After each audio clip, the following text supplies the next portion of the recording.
Welcome back to Hardball. Did President Bush inject himself into the presidential campaign today in Israel? And was he out of line for doing a political hit job on Obama from overseas? Kevin James, a radio talk show host for KRLA in Los Angeles, and Mark Green is president of the Air America Radio. Let me go to Kevin first. Kevin, I want to do a little history check on you because the president's referring to history. He attacked those who would imitate Senator William Borah of Idaho, who was a Republican isolationist back in the late 30s, who supported whatever, some notion of getting along with Hitler better. Let me ask you, what did Chamberlain do wrong, Neville Chamberlain do wrong in 1939? What did he do wrong? It all goes back to appeasement. No, what did he do? Tell me what he did. It's the key term. It's you the key have to term, answer this Chris. question. He goes, what did he do? It's the same thing. It puts it all. Well, tell me what he did. About appeasement. And what did Chamberlain do wrong? His actions enabled, energized, legitimized. It's the exact same. I'm not going to continue with this interview unless you answer what that thing is. What did Chamberlain do in 39? Tell me. Chris, it's the exact same thing. All right? What did he do? What did he do? What, 38, 39, Chris? What year do you want? It doesn't. It's the exact same thing that happened, Chris. What did Chamberlain? He's talking about appeasement. All right. What did Chamberlain do? Just tell me what he did, Kevin. What did Chamberlain do you didn't like? Look. What did he do? What Chamberlain did that what the president was talking about? You just said the president was talking about. You just said the president was talking about Borah. Look, I want you to tell me, Mister, you're making a reference to the days before our involvement in World War II, when the war in Europe began. I want you to tell me now, as an expert, what did Chamberlain do wrong? Look, you're not going to box me in here, Chris.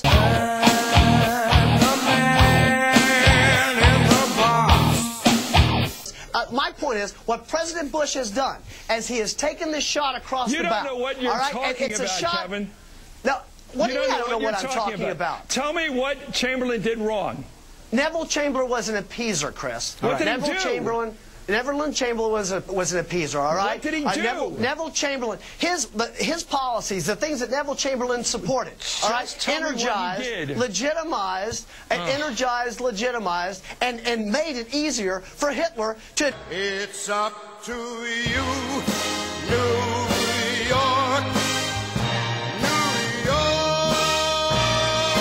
In the ways that he advanced. What? Okay, I've been sitting here for 5 minutes asking you to say what the president was referring to in 1938 at Munich. I don't know.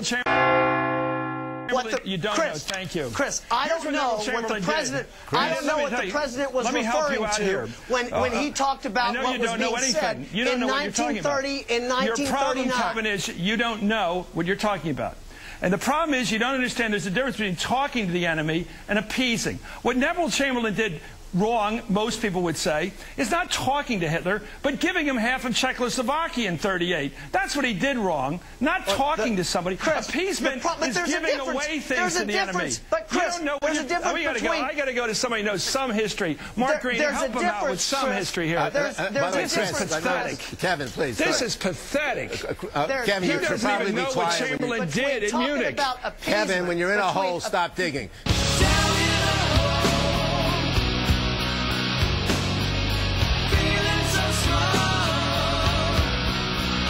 Chris, the reason that you exposed him... he's as bad as the White House press secretary that doesn't even know what the Cuban Missile Crisis was.